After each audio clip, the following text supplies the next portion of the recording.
Hello everyone, welcome to நர்பவி சமையல். இன்றைக்கி empty biryani எப்படி செய்யலான்னு பார்க்கலாம். அதுக்கு மிக்ஸி ஜாரில் பட்டை, லவங்கம், ஏலக்காய் 3 சம அளவு எடுத்துகிட்டு பவுடர் பண்ணி தனியாக வச்சுக்கோங்க. இப்போ ஒரு ப்ரெஷர் பேனில் எண்ணெய் விட்டுட்டு வெங்காயம், பச்சை மிளகாய் போட்டு ப்ரௌன் ஆகிற வரைக்கும் வதக்கிக்கோங்க. இப்போ அது கூட இஞ்சி பூண்டு விழுது போட்டு லேசாக வதக்கிட்டு நம்ம அரைச்சி வச்சுருந்த பவுடர், கொத்தமல்லி தூள், மிளகாத்தூள் போட்டுட்டு தக்காளியை போட்டுட்டு இந்த டிஷ்ஷுக்கு தேவையான அளவு உப்பு போட்டுட்டு கொஞ்சமாக மசிகிற அளவுக்கு வேக வைத்துக்கணும். அது கூட புதினா போட்டுக்கோங்க. 1 கப்பு சீரக சம்பாவுக்கு 1.5 கப்பு தண்ணி.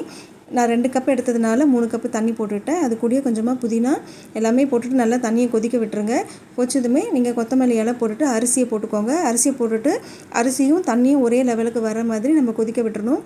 அது அந்த லெவலுக்கு வந்ததுமே நம்ம மூடி போட்டுட்டு ஒரு தோசைக்கல் மேலே வச்சுட்டு 15 நிமிஷம் நம்ம சிம்மில் வச்சிட்டோம் அப்படின்னா, ஓப்பன் பண்ணதுக்கப்புறமா 1 ஸ்பூன் நெய் விட்டுட்டு கொஞ்சமாக கொத்தமல்லி தலை தூவி நம்ம இறக்கிட்டோன்னா செம்ம டேஸ்ட்டான வாசனையான எம்டி பிரியாணி ரெடி ஆகிடுச்சு. இதை நீங்கள் ரைத்தா கூட வச்சு நீங்கள் சாப்பிட்டீங்கன்னா அவ்வளோ டேஸ்ட்டாக இருக்கும். ட்ரை பண்ணி பார்த்துட்டு எப்படி இருக்குன்னு சொல்லுங்கள். அன்போடு சமைங்க, ஆரோக்கியமாக சாப்பிடுங்க. நன்றி.